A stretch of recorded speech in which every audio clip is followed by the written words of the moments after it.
भागवत सप्ताह पारायण का आज अंतिम दिवस है। और ये भी बता दूं, कल की कथा में आप लोगों ने बाल लीलाएं सुनी। आज की कथा में भगवान कन्हैया ने ब्रज को छोड़ दिया, द्वारकाधीश बन गए। और ये भी बता दूं, उस समय एक देश हुआ विदर्भ देश। ये विदर्भ देश के राजा भीष्मक हैं, जिनकी प्राण प्यारी दुल्हन ने 5 पुत्रों को जन्म दिया और एक लड़की। वह लड़की का नाम है रुक्मिणी। ये भक्तों, त्रेता में सीता थी और द्वापर में रुक्मिणी। धीरे धीरे रुक्मिणी 11 साल की हो गई, बहुत सुंदर है। जब सखियों के बीच में चलती हैं तो ये मालूम पड़ता है कि चारों तरफ तारे, बीच में चंद्रमा, इतनी सुंदर। जेठ को महीना रहे, रुक्मिणी सब सहेलियां इकट्ठी हुई। रुक्मिणी कहने लगी, दीदी रात तो होते छोटी और दिन होते बड़ो, दीदी दिन ना कटत कच खेले खेलो। एक लड़की बोली, खेल हम बताएं? बताओ। आंख में चौनी को खेलो। आंख में चौनी खेल जानती हो बहना? हो छोटी हो तब खेलो हो, जब छोटी हो तब खेलो हो। एक लड़की की आंखें बंद कर दी जाती हैं और लड़कियां इधर उधर कमरा में छुप जाती हैं। जो लड़की की आंखें से पट्टी बंदी, बस ढूंढते और जाए पकड़ लेते, फिर बाकी आंखें बंद करी जाती। ये आंख में चौनी खेल बहुत तय। कमरे खूब लम्बो रहे, हमारे सम 30-35 हाथ तक कम को ना रहे। एक लड़की की आंखें बंद कर दी और लड़कियां इधर उधर छुपी और इधर 101 रुपए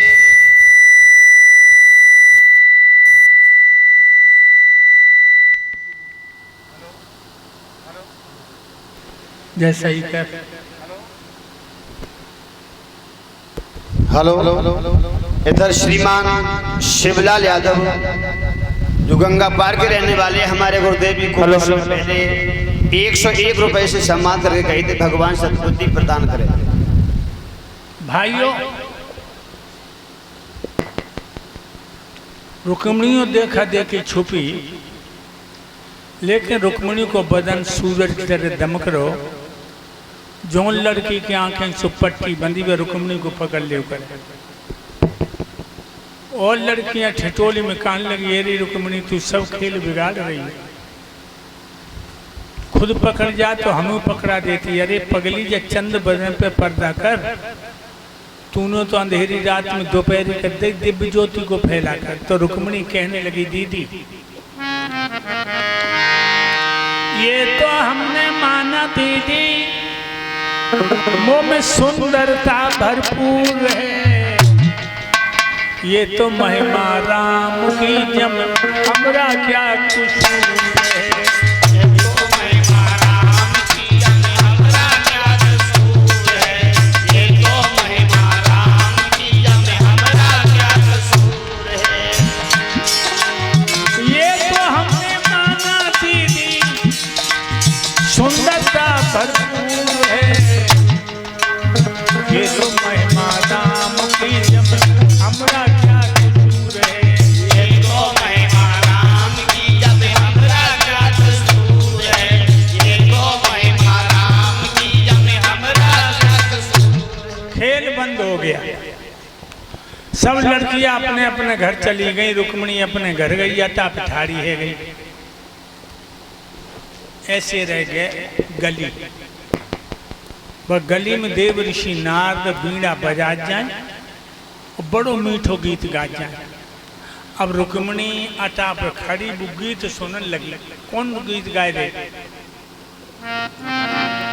ब्रज भूमि में हुआ है अवतार कन्हैया का, ब्रज भूमि में हुआ है अवतार कन्हैया का, ब्रज भूमि में हुआ है अवतार कन्हैया का, ब्रज भूमि में हुआ है।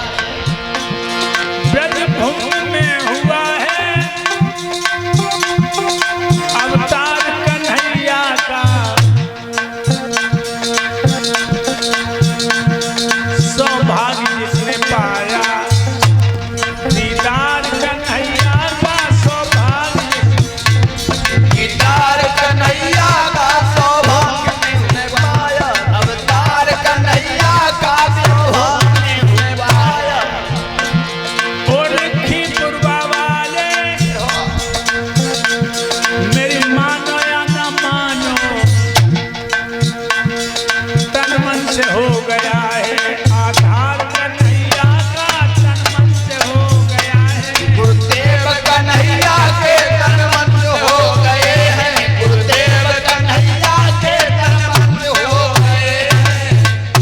ये गीत गात बे गली में जाए रे। रुक्मणी ने जो गीत सुनो अठा पे ते इशारा करो, ए बाबा हिया ना आवे, बाबा हिया ना। नारद सीढ़ियां सीढ़ियां अटा पे चढ़ गए। माने कम्बल बिछाई दो। नारद जी बैठ गए, कटोरी में दही करके बूरो डाल के वो कह लियो बाबा दही खाए ले। नारद ने दही खाए के पानी से मुँह साफ करो। रुक्मणी रोपट्टा गाल से लगा के बैठ गई। वो बोली स्वामी जी हमें एक बात बताओ। नारद जी बोले पूछो।